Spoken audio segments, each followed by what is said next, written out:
안녕하세요. 영흥교회 권지천 목사입니다. 오늘 아침도 같이 말씀 묵상하도록 하겠습니다. 오늘 아침에는 창세기 22장 9절부터 말씀을 좀 보겠습니다. 하나님이 그에게 일러주신 곳에 이른지라 이 아브라함이 그곳에서 제단을 쌓고 나무를 버려놓고 그의 아들 이삭을 결박하여 제단 나무 위에 놓고 손을 내밀어 칼을 잡고 그 아들을 잡으려 하니 여호와의 사자가 하늘로부터 그를 불러 이르시되 아브라함아 아브라함아 하시는지라 아브라함이 이르되 내가 여기 있나이다 하며 사자가 이르시되 그가에게 내 손을 대지 말라 그에게 아무 일도 하지 말라 내가 내 아들 내 독자까지도 내게 아끼지 아니하였으니 내가 이제야 내가 나를 하나님을 경외하는 줄 아노라. 아멘. 사순절 기간에 보혈에 대한 피에 대한 것을 같이 묵상합니다. 오늘 아침에는 그 아브라함과 이삭이 모리아 산에서 제사 드렸던 그 제사에 대한 부분 같이 묵상합니다. 잘하는 말씀이죠. 하나님이 아브라함에게 말씀하셨습니다. 아브라함아, 너는 내 아들, 내 사랑하는 독자 이삭을 데리고 모리아 땅에 가서 그곳에서 내게 그 아들을 번제로 드리라고 명령을 하셨어요. 그때 아브라함이 그 말씀을 듣고 밤새 생각을 하고 그리고 아침이라 준비를 합니다. 나무를 쪼개서 번제할 나무를 준비하고 그리고 그 나무를 당나귀 등에 싣고 하인 두 사람과 함께 이삭을 데리고 3일 길을 가서 모리아 땅에 이르러 거기서 자기 종들은 산 밑에 두고 이삭을 데리고 산에 올라가서 제단을 쌓고 그리고 이삭을 결박하여 제단에 올려놓고 그를 잡으려는 순간에 하나님이 그를 부르셨죠. 그리고는 양을 준비하신 것을 통해 제사 드리겠습니다.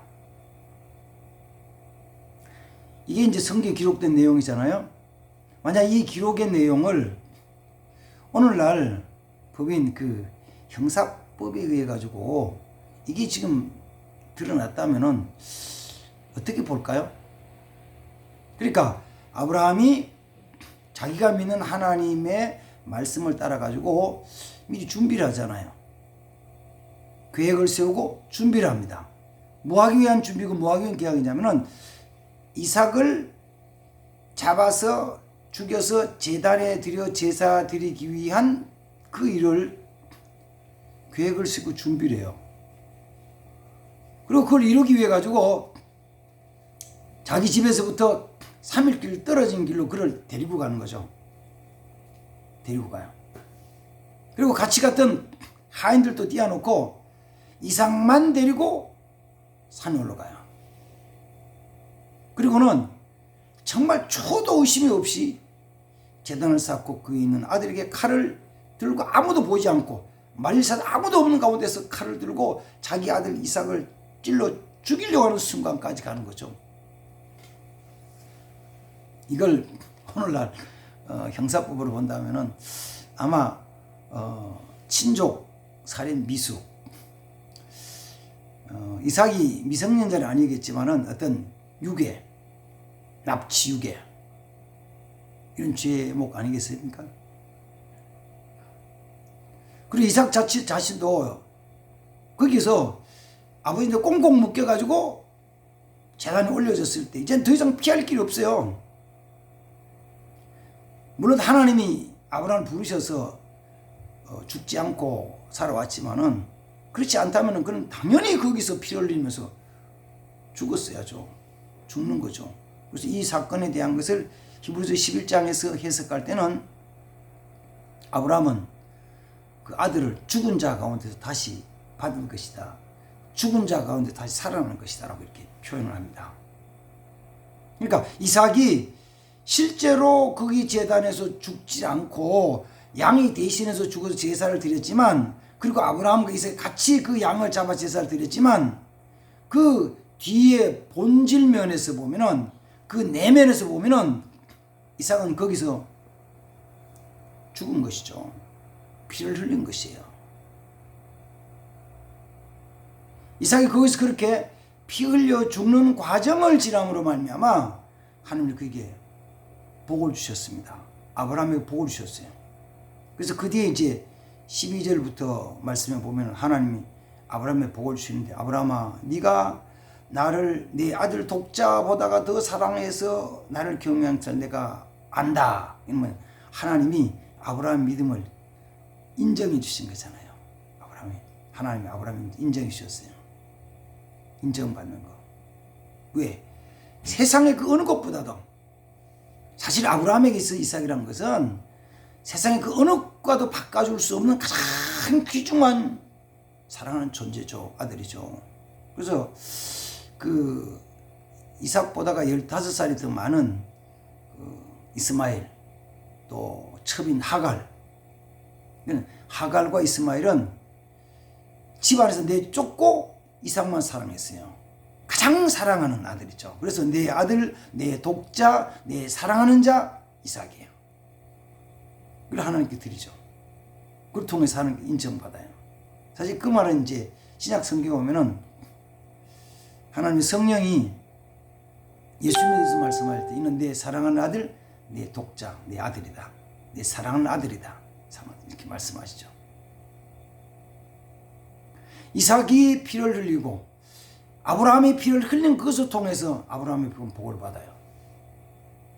하나님께서는 아브라함의 신앙을 인정해 줄 뿐만 아니라 그 뒤에 나오는 것이 내가 너에게 큰 복을 주고 그리고 내 자손이 창대하게 하고 그리고 내 자손이 대적의 문을 얻을 우리 성경 대적의 문을 얻을 것이며 그리고 내 자손으로 말미암아 만민의 모든 민족이 복을 받을 것이다 말씀하세요. 이 큰 축복과 은혜에 대한 것은 뭐로 통해서 피, 보혈로 통해서 흘러넘친다는 것입니다. 우리가 그 일반적으로 얘기할 때 이 구원은 하나님의 은혜로 받습니다. 구원 얻는 데는 아무 우리가 할 게 없고 할 수도 없고 할 것도 없어요. 한 것도 없고 하나님의 은혜로 하나님이 나를 선택하셔서 나를 구원해 주신 거예요. 은혜로. 그러나 축복과 능력은 은혜로 거저 주시는 것이 아니고 반드시 있어야 될 게 있어요. 뭐냐면은 피의 제사, 땀 흘리는 헌신, 눈물의 기도 이걸 통해서 얻어지는 거예요. 많은 사람은 그냥 얻고 싶어요. 은혜 생활하는 것도 그냥 하고 싶어. 그냥. 그래서 지금도 마찬가지겠지만은 어려운 개척교회에 가서 보니까 여기 헌금해야겠네. 나도 교회 건축도 땅 사야겠네. 부담된다. 부담된다는 거예요. 교인도 없는데 이제 목사님 나만 쳐다보는 것 같아가지고 헌금 내기 부담스럽다. 부담이 된다는 거야. 부담되죠. 그래서 교회 다 지어놓은 교회, 모든 조직이 갖추어진 교회, 시설이 다 된 교회 가가지고 그냥 다 은혜 생활을 하고 싶은 거죠. 그래서 다 은혜 받은 것 같은데 삶을 가만히 들여다보니까 성도들 삶도 지금 점점 더 비폐해져 가요. 한국교회 형편이 그렇죠. 성도들이 정말 은혜 받고 복 받아서 정말 귀하게 쓰임받고 잘 사는 사람들보다는 은혜를 사모하고 나가는데 복 받기를 사모하기는 하긴 하는데 복을 받지 못하는 사람이 더 많아요. 그래서 하나님 복 주시면 감사하지만 안 주시면 뭐 어쩔 수 없잖아요. 이렇게 살아가잖아요. 그럼 뭐가 필요하냐면은 주님의 보혈이 흐르는 곳에 죄사함과 구원의 역사가 나타나고 주님의 보혈이 흐르는 곳에 그 다음에는 거기 치유와 어둠의 영이 떠나가는 귀신 떠나가는 역사가 나타나듯이 지금도 주님의 보혈이 흐르는 곳에 나타나듯이 그중 주님의 보혈 받은 우리의 삶 통해서 우리의 보혈이 흘러질 때 하나님의 역사가 나타난다는 것입니다. 사랑하는 성도 여러분, 사순절 기간에 주님 보혈 그냥 보혈을 그렇게 생각하지 마시고 그 보혈이 내 삶 속에 우리 가정 속에 흐르도록 같이 힘써 기도해야 됩니다.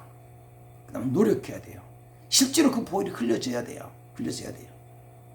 아브라함은 정말 하나님의 말씀을 따라 순종하면서 그 보혈이 흘러지도록 그 마지막 순간 하나님이 말씀하실 그 순간까지 쫙 나아가는 그 믿음, 그를 통해서 믿음의 조상이라는 귀한 축복과 은총을 받습니다.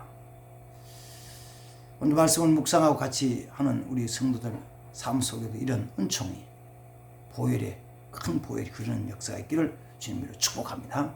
아멘. 그러고 하시는 하나님 아버지, 아브라함과 이삭이 피로 하나님 앞에 제사를 드리고 그로 통하여서 큰 축복을 받은 것처럼 우리의 삶도 하나님 앞에서 말씀에 순종해서 피 흘림의 은총과 역사가 있게 하시고 헌신과 희생이 있도록 도와주옵소서. 예수님의 이름으로 축복하며 기도합니다. 아멘. 감사합니다.